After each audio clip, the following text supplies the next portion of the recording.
Hello everyone. In this video, in this part of video, we are going to start 17th group elements now. Almost we are coming to the end of the P block elements. Let us be finished. 17th group elements. This group of elements also we call it as halogens. Halogens. Is this all 17th group elements are called as halogens? No. Halogens except last element, astatine. Except astatine, remaining all elements we call it as what? Halogens. Why we are calling them as halogens? Because the salts of these fluorino, chlorino, bromino, iodine, these salts found in seawater. That is why we are calling them as. So these salts found in seawater. Okay, so that is why we are calling them as halogens. What are the elements comes under this 17 group elements? So that is fluorine, chlorine, bromine, iodine and astatine. Fluorine, it is what? Yellow colored gas. It is a gas. What is the color? Yellow color. Chlorine is greenish yellow. Greenish yellow, even it is also gas only. Next, bromine. Bromine is a liquid, that is a reddish brown color. Reddish brown colored liquid. Iodine is a violet colored solid. Okay, anyhow, astatine is what? Radioactive element, so no need to discuss about it. So yellow color is also important. And in these all elements, the general electronic configuration is NS2 NP5. NS2 NP5. So in the valence shell, how many electrons are there? 2 plus 5, 7 electrons are there. If they gain 1 electron, they get the stability. So that is why they are highly reactive. They are highly reactive. Because of their highly reactiveness, they never be exist in free state. They never be exist in free state. They always be exist in the form of combined form only. Because of their highly reactiveness, they never be exist in free state. They always be in the form of combined form. And coming to the abundances of them, fluorine. Usually in the free state they are very less, but in the earth crust their abundance is fluorine greater than chlorine greater than bromine than iodine in earth crust. Okay, so this is about the general introduction. Next, move to the periodic properties. General periodic properties. So in that the first one, atomic size. Atomic size increases, there was no exceptions.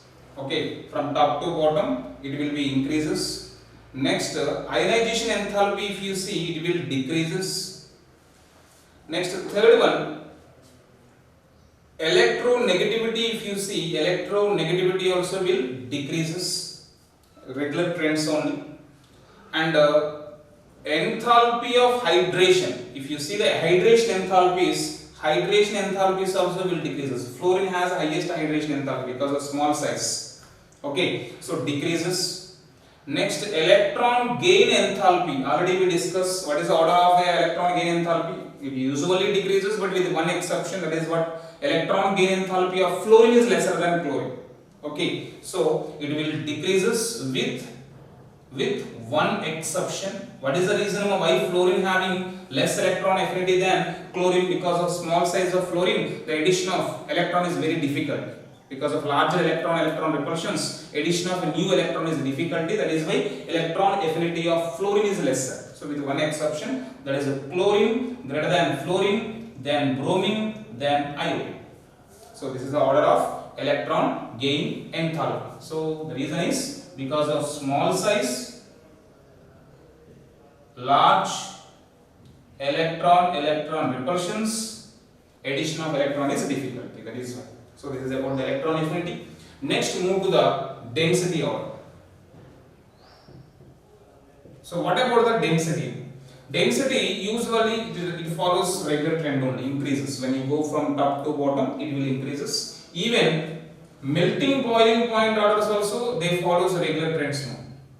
Okay, it will increases down the road. Almost almost all the properties are following the regular trends only. Very few. One is electron affinity, another one is oxidizing power. Let us see.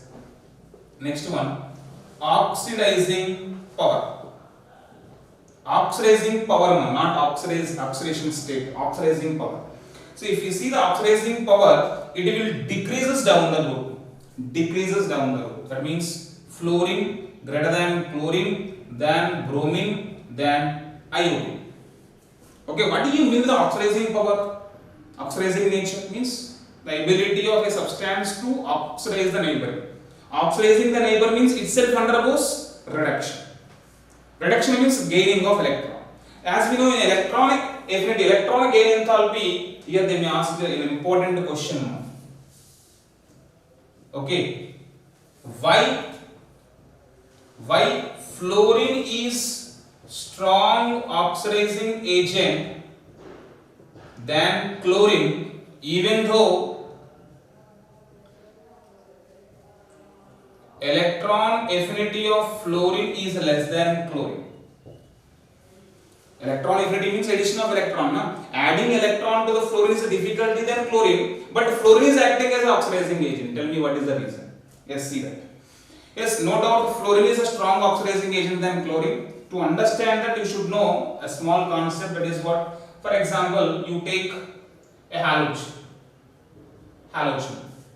So to undergo this halogen into what, adding an electron into X minus aqueous. Okay, this is what one step process. But the same process takes place in 3 steps. First of all, we should break the bond, that is what, bond dissociation enthalpy. And now the X is in gas. Then addition of electron, that is electron affinity. Now X minus gas. Next to this X minus add water, so that is what, hydration enthalpy. So this is taking place in how many, it depends upon how many factors? 3 factors. 3 factors. Usually, which bond can easily break? The species whose bond energy is lesser. Lesser is easy to convert into X gas. Okay, so the bond energy should be less.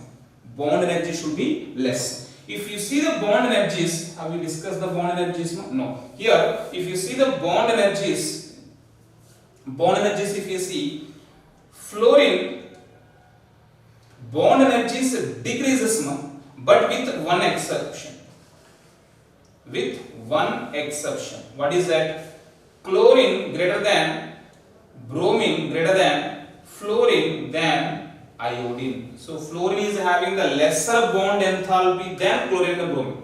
Tell me what is the reason? Fluorine is a small size and large number of electrons, repulsions are there. If there was a large repulsions, they can easily break. So this is one exception. Remember. So now coming to here, bond energy lesser is favorable for undergo hydration. Okay, now when you compare these 3 factors, bond enthalpy, when you check, among the fluorine and the chlorine, which is having the lesser bond enthalpy? Of course, in this order, fluorine is lesser. So bond enthalpy of fluorine is lesser than chlorine. If fluorine is lesser than chlorine, is it favorable to fluorine or chlorine? So it is favorable for fluorine. Next comes the electron affinity. When you compare the electron affinity of fluorine is greater than chlorine. No, as per the trend, chlorine is having higher electron affinity. So fluorine is lesser than chlorine. It is a favorable for what? Chlorine. So that it is a favorable to chlorine means it is unfavorable to fluorine. So it is unfavorable for fluorine. I am discussing about the fluorine, fluorides. Why fluorine is a strong oxidizing agent than chlorine? To understand that I am telling. So for fluorine it is a favorable. For the second factor is unfavorable. Next, go to the third factor, hydration enthalpy. In case of hydration enthalpy, fluorine. So already we discussed the hydration enthalpy decreases. That means fluorine is having highest hydration enthalpy. So fluorine is greater than chlorine. So this factor is favorable to fluorine. So out of 3 factors, 2 factors are favorable to fluorine. Only 1 factor is unfavorable. So because of large number of factors favorable, fluorine is acting as what? Strong oxidizing agent. So here, fluorine is acting as a strong oxidizing agent, even though the fluorine is having lesser electron affinity than chlorine, but it is a strong oxidizing agent. And because of that, because of its oxidizing power, fluorine can oxidize chlorides, bromides, iodides, whereas the chlorine can oxidize bromides, iodides, but not fluorides. Next, bromine can oxidize iodides but not fluorides and chlorides. But iodine cannot. Why? Because this is only the least oxidizing agent. Okay, so this is the one more point you should remember about the oxidizing power. Clear? Next, move to the oxidation state. Oxidation state. If you see the oxidation states of this, what is the general electronic configuration? General electronic configuration is NH2NP5. So if they gain one more electron, they can easily get the stable configuration. So the common oxidation states of this is -1, +1, +3, +5. Okay, +5 and also sometimes +7 also. So these are the common oxidation states, but this tendency of -1 oxidation states will decreases by going down the hook. So that point, just remember this point. So this is about the oxidation states. These are the periodic properties and physical properties. Next, move on to the chemical reactions or chemical properties. Chemical properties of 17 group elements. In these chemical properties, we mainly should discuss reaction with water. Reaction with water. Generally, these halogens are soluble in the water, and after they soluble in the water, they undergo decompose because of their high oxidizing power. They decomposes the water. They decomposes water. Let us see how they are going to decompose. If you take the fluorine, they decompose. The fluorine will decompose the water into HF and liberates oxygen. Fluorine will decompose the water into oxygen. And if you take 3 moles of water, we are getting HF and O3. So here one point you should remember, fluorine will decompose the water into O2 and O3. That is the point you should remember. So this is the first point. Next point, suppose if you take chlorine and bromine. So when chlorine and bromine, suppose I am taking chlorine. When chlorine on dissolution in the water, okay, how it will be dissociate? It will use HCl and HOCl. Chlorine will decompose the water into what? Hydrochloric acid and hypochlorous acid. But this hypochlorous is unstable. Immediately it will use HCl and they liberates oxygen. So that is why the chlorine water showing the bleaching action. The bleaching action of chlorine water because of liberation of nascent oxygen. Not only chlorine, in the place of chlorine, bromine also we can take, no problem. So chlorine and the bromine, both halogens will decompose the water into hydrochloric acid, means hydrogen halide and hypohalous acid. That is the second point you should remember. But third point, it's very important point, that is what? Iodine cannot decompose the water. Okay, why? Because the decomposition of water by the iodine is a non-spontaneous process. So the del G value is positive. If the forward reaction is a positive, non-spontaneous, then the backward reaction is non-spontaneous. That is why instead of doing like this, we can write like this: 4Hi plus 4Hi plus O2 gives rise to I2 plus 2H2. Like this we can write. Okay, 4Hi will react with oxygen, will use I2 and H2O formation. So this reaction is feasible, spontaneous, but this reaction not feasible. So this is the point you should remember in case of water. Next, move to the next chemical property, that is reaction with ammonia. When ammonia reacts with excess of fluorine, excess of fluorine, will get nitrogen and HF, and limited fluorine, we will get NH4F plus HF. Next, coming to the other halogens, when ammonia reacts with excess of chlorine, we will get NCl3 plus HF, and limited supply of chlorine will get NH4Cl plus nitrogen. So this is about the reaction with the ammonia. It depends upon the halogen that we are adding. If we add excess fluorine, we get nitrogen and HF. If we add excess chlorine, NCl3 and HF will come. Limited supply of fluorine will get NH4F and HF. Here NH4Cl and N2 gas will come. That is the main difference, the important reaction. Next, third one, reaction with alkalis like NaOH. When fluorine reacts with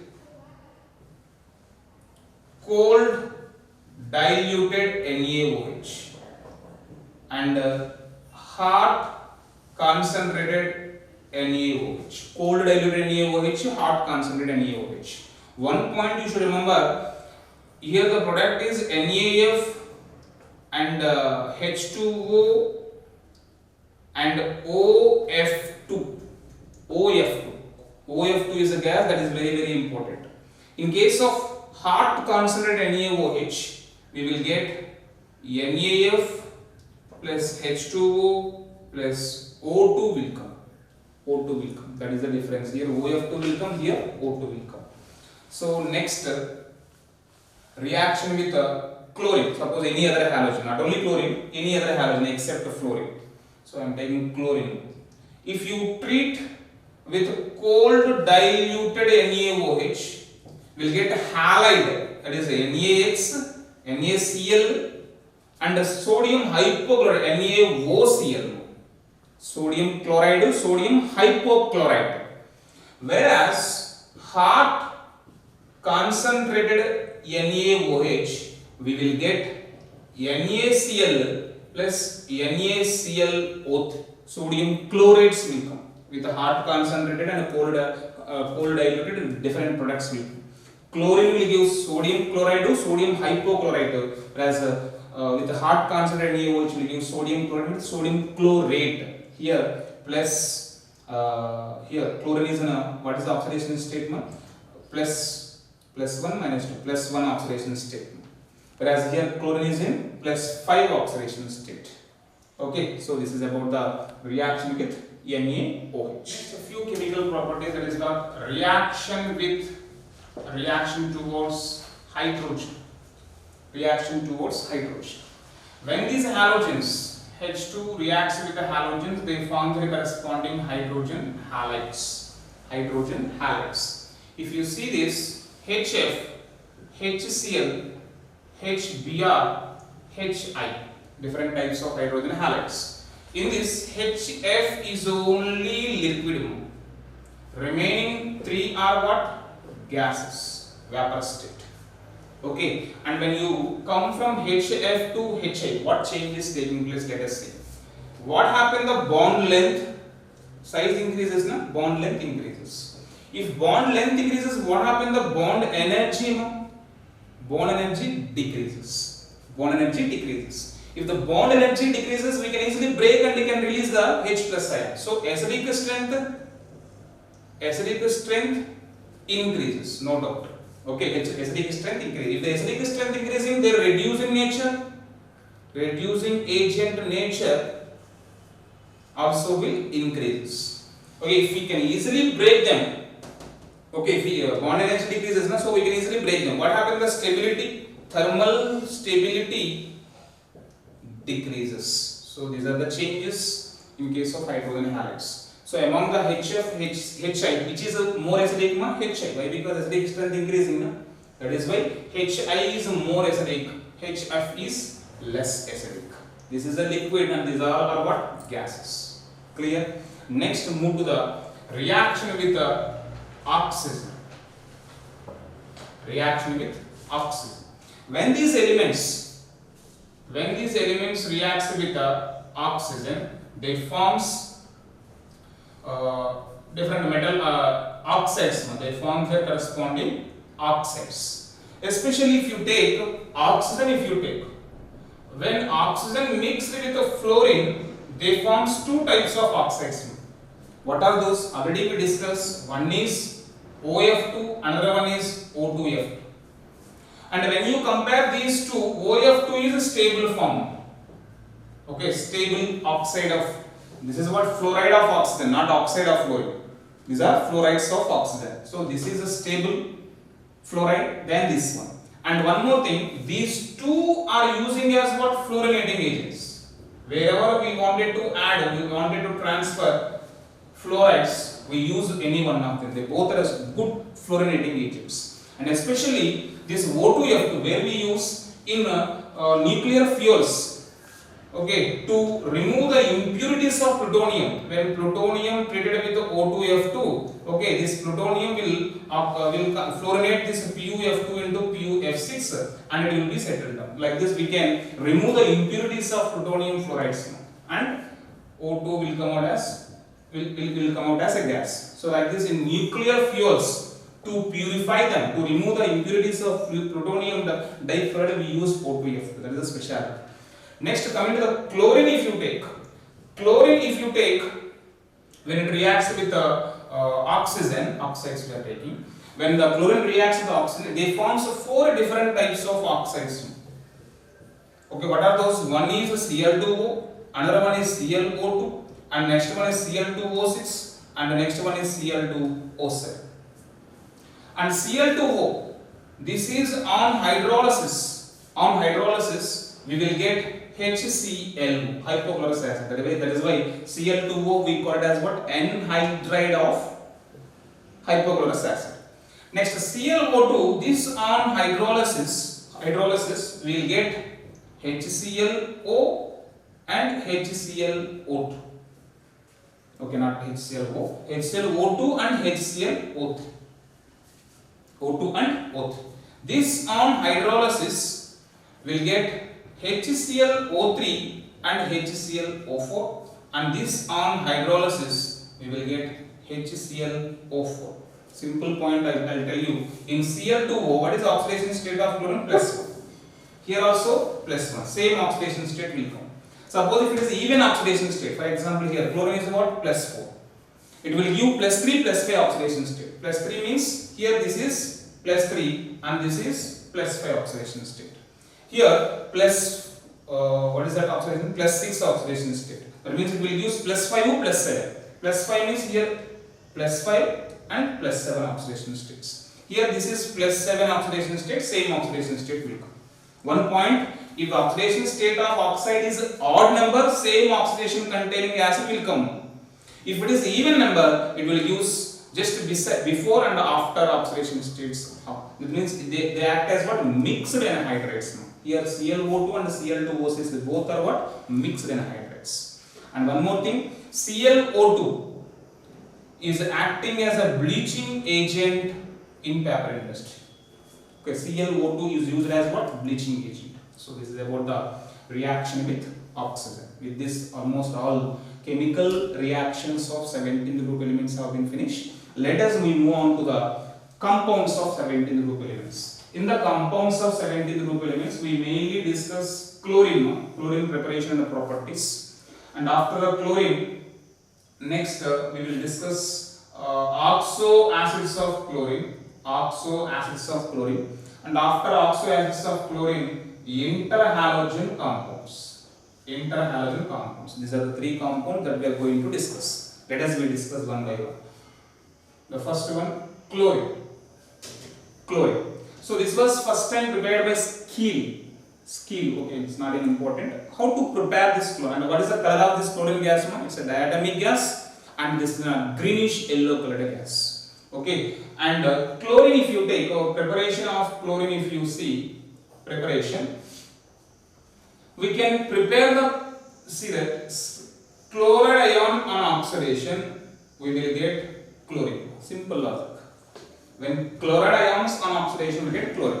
But from where the chloride ions may come? These chloride ions may come from acids. HCl will give Cl minus ions, or else NaCl plus H2SO4. Any of these may give chloride ions.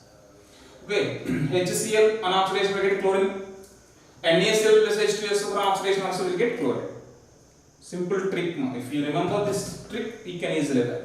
And here we need some oxidizing agents. What are the oxidizing agents we can use? See, I am writing oxidizing agents. We can use the following oxidizing agents now. What are those? We can use either MnO2 you can use, or else KMnO4 you can use, or else oxidation in the presence of Cu2, CuF2 or CuCl2 you can use cupric chloride. Okay, so this is what this method only we call it as a Decon's process. Decon's process. Okay, or else electrolytic oxidation we get. Electrolytic oxidation means in a Nelson-Cell method, okay, and in a Downs process, okay, in these cases the chlorine gas will come out as a byproduct. Okay, especially at which electrode? In Nelson-Cell method and Downs method, we will get the chlorine gas at anode. Okay, so this is about the oxidizing agents. We once again, by oxidation of chloride ions, we can prepare the chlorine. And the chloride ions, to get that chloride ions, we can get it from either acid directly or by the salt of chloride with H2SO, with acid. Also, we will get chloride ions. Here, oxidizing agents, if we use we can use MnO2 or KMnO4 or else O2 in presence of cupric chloride or electrolytic oxidation. Any one of them used as oxidizing agents. Okay, so this is about the preparation methods. Next, move on to the properties of properties. So if you take the properties, the first property, reaction towards base like Slakeland. Reaction with Slakeland. Only main important reactions only I am discussing now. Slakeland. So when you send chlorine gas pass through the Slakeland. Slakeland is the calcium hydroxide. What we will get now?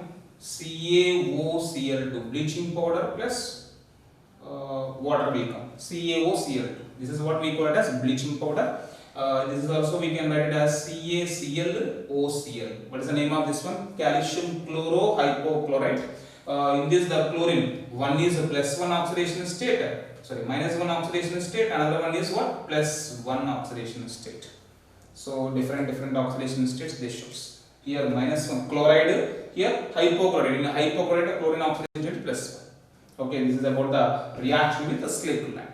Next one, it forms some additive compounds. Addition compounds. Addition reaction with the following. What are those? Following with the SO2 if you see. SO2 on passing chlorine.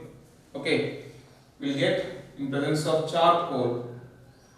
What we will get? SO2Cl2 will come. Suppose in the place of chlorine, if you pass chlorine water, what will get? H2SO4 will come. Already we discussed this. Chlorine, if you say SO2Cl2, if you pass chlorine water, will get H2SO4. Okay, in both the YB gas, here sulfur is in +6 oxidation state. In sulfuric acid also sulfur is in +6 oxidation state. Next one, carbon monoxide. Then we will get COCl2 and NO will get 2NOCl. Okay, so like this it is giving some additive products with the following compounds. And if you take if you take the metals on reaction with the chlorine will give some metal chlorides, and non-metals on reaction with the chlorines will get non-metal chlorides. For example, you take sulfur, it's very important, that is why I am mentioning that when sulfur reacts with chlorine, it will give S2Cl2. S2Cl2, very important. Sulfur on reaction with chlorine will get in S2Cl2. This is the main important reaction. Next one, bleaching action. If you take chlorine shows bleaching action. Okay, how? If you dissolve it in the water, it will give HOCl, hypochlorous acid, and that hypochlorous acid will release nascent oxygen, and that nascent oxygen will be responsible for the bleaching action. So bleaching action of chlorine is because of its oxidizing property, and this is permanent, and that is permanent. And one more point you should remember: iron. When you pass chlorine through the iron, if you pass the chlorine through onto the surface of iron, it will oxidize them into ferric chloride. Here iron is in +3 state. The same iron, if you pass HCl will oxidize the ferrous iron into ferrous only. Okay, what is the reason?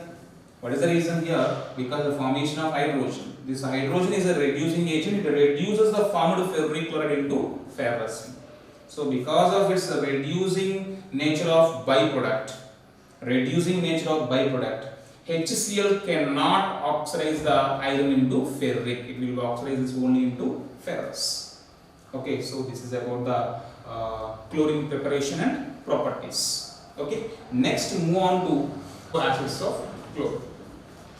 If you take the oxo acids of chlorine, oxo acids of halogens we discuss. Usually they forms HXO, HXO2, HXO3 and HX4. Four different types of oxo acids they form. Out of these four, fluorine can form only HXO, only one type, that is what HXO type only will form. Whereas chlorine can form all four types of oxo acids.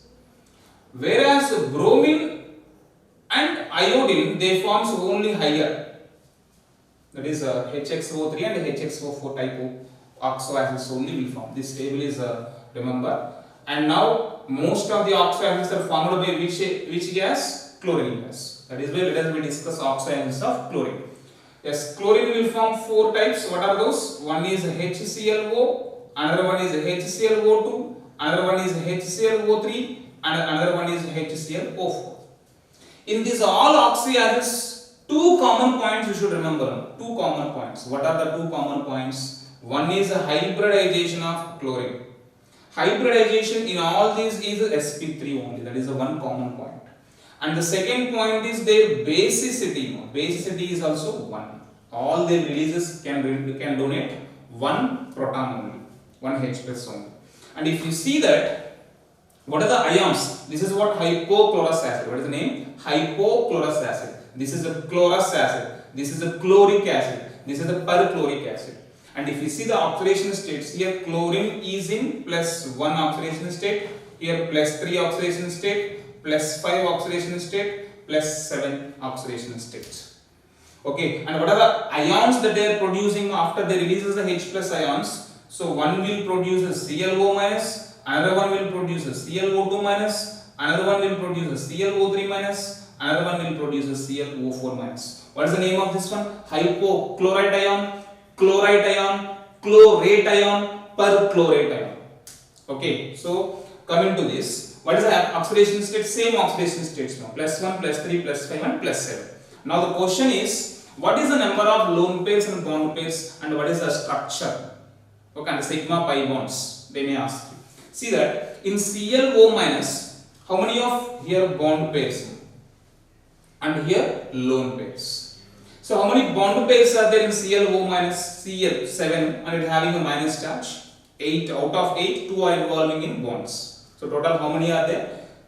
It has 3 lone pairs, 3 lone pair and 1 bond pair. 3 plus 1, 4. So what is the hybridization? sp3. Okay, and it has how many sigma bond? Cl. If you look at the structure of ClO minus, Cl O minus. That is the structure. ClO minus. It has only one sigma bond. Okay, ClO minus having only one sigma bond. One sigma bond, no pi bond. Clear? Next one, and it's a linear shape. Next, ClO2 minus, if you see ClO2 minus, it has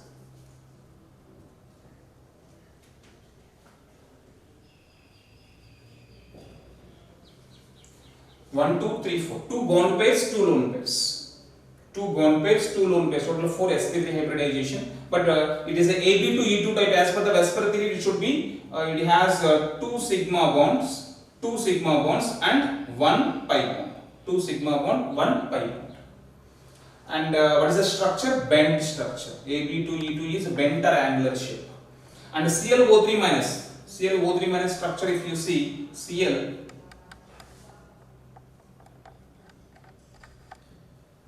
Now tell me, it has 1, 2, 3, 3 sigma bonds, 2 pi bonds, 3 sigma bonds, 2 pi bonds, and how many lone pairs? 1 lone pair, 3 bond pairs. 3 bond pairs, 1 lone pair. 3 plus 1, 4, sp3 hybridization, 3 sigma, 2 pi bonds. Okay, what is the shape of this one? It's like AB3E, pyramidal shape. And the last one, ClO4 minus, it has 4 bond pairs without lone pairs, sp3 hybridization, and it has 4 sigma bonds and 3 pi bonds. So when you go from ClO hypochlorite to perchlorate, what happens? The number of pi bonds increases. 0, 1, 2, 3. 0, 1, 2, 3. Understood? So this question may ask you. And what is the hybridization here? Tetrahedral. What is the structure? Tetrahedral. So ClO minus is a linear, bent, pyramidal, and tetrahedral. Okay, so this is very, very important in the structures, in the oxo acids. Hybridization, number of bond pairs, lone pairs, number of sigma pi bonds. This is only very important, especially in oxo acids. Okay, interhalogen compounds.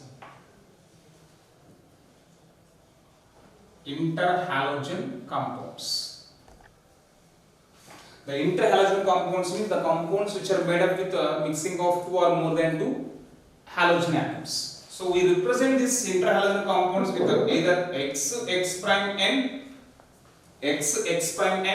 or else AXN. In any form we can, in some books they mention like this, in some books they represent it like this. No problem, we can represent this our simplification. Here in X prime is always be highly electronegative element and X will be less electronegative element. Same as like here. In AXN, X is a highly electronegative element. A is low electronegative element. Like this we should represent. Okay, now here N represents what? Number of highly electronegative elements. Here N can be 1, 3, 5, 7, etc. 1, 3, 5, 7 means AX, AX3, AX5, AX7 types of different interhalogen compounds will form. And one more thing, the stability of them. The stability of these interhalogen compounds is directly proportional to size of the central atom, central halogen. If the size of the central halogen increases, means if the central atom is bromine or iodine, then the stability of that interhalogen will be more. And one more hint to understand this, I am telling you, these are the hints so that you can easily understand that. If the two halogens here A and X, both are halogens only. If the electronegativity difference is less, when will be the electronegativity difference is less? For example, fluorine, chlorine, bromine, iodine. Fluorine, chlorine if you take, they are less. Suppose fluorine with iodine if you take, higher. Okay, if you take any two successive halogens, then the electronegativity difference is less. So if the electronegativity difference is lesser, then they forms either AX type or AX3 type. Okay, if the electronegativity difference is lesser, they forms either AX type or AX3 type. Suppose if electronegativity difference is large, for example, fluorino iodino, fluorino bromino, or chlorino iodino, like that. If the electronegativity difference is larger, then they forms AX5 type or AX7 type. Okay, simple logic. And one more thing. If you hydrolyze them on hydrolysis, for example, AXN. So X is what? Highly electronegative element. A is a low electronegative element. Both are electronegative elements only. This on hydrolysis. Suppose if you hydrolyze, then what will happen? See that if you hydrolyze, always remember that the highly electronegative element X will always come out as halide ion. Okay, on hydrolysis, X always will come out as what? Halide ion. And the central A always will come out as, it will come out as either halide or halate or perhalate. It depends upon their oxidation state. I will tell you example. Remember this point. This is the hints. In AXN, in interhalogen compounds, if the interhalogen compounds on hydrolysis, highly electronegative element always will come out as a halide ion, and the less electronegative element always will come out as either hypohalite, halate or perhalate. Any one of these. Okay, but they both are having the same electronegativity, the same oxidation state.